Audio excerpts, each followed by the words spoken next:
బాపట్ల జిల్లా వేటపాలెం మండలం రామాపురం సముద్ర తీరంలో న్యాయవాది చెండుపాటి నాగేశ్వరరావు మృతదేహం లభ్యం.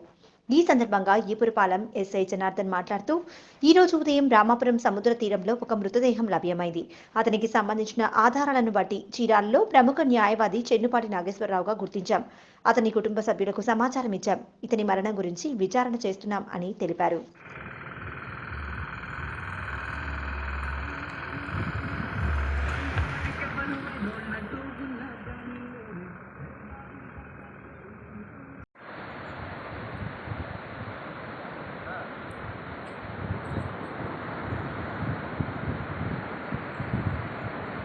నా పేరు జనార్దన్, చీరాల రూరల్ ఎస్ఐగా విధులు నిర్వహిస్తున్నాను.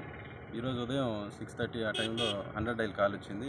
వాటర్ రామాపురం బీచ్ దగ్గర ఒక అన్నౌన్ బాడీ వచ్చిందని వెంటనే వచ్చి వెరిఫై చేస్తే ఆ బాడీలో జేబులో కీ ఉండడం వల్ల స్కూటీ కీ ఉంది. ఆ స్కూటీ వెరిఫై చేస్తే రోడ్డు అమ్మట దగ్గర ఉంది. ఆ స్కూటీలో డైరీలో పేరు ఉంది. ఆ ఫోన్ నెంబర్ కాల్ చేస్తే ఈ బాడీ చెన్నుపాటి నాగేశ్వరరావు అని తెలిసింది. చీరాల అతను లాయర్కి ఏదో వర్క్ చేస్తున్నారు అంటున్నారు. వాళ్ళు ఇంకా బంధువులు తెలియపరిచాం. బాడీని హాస్పిటల్కి షిఫ్ట్ చేసాము. వాళ్ళు వచ్చి రిపోర్ట్ ఇస్తే ఇన్వెస్టిగేషన్ చేసి తదుపరి దర్యాప్తు నిమిత్తం తర్వాత వివరాలు తెలియాల్సింది. ఎందుకు వచ్చాడు, ఏ విషయం మీద వచ్చాడు, సూసైడా లేకపోతే ప్రమాదశాత్తు చనిపోయాడు అనేది తర్వాత విచారణలో తేలాల్సింది.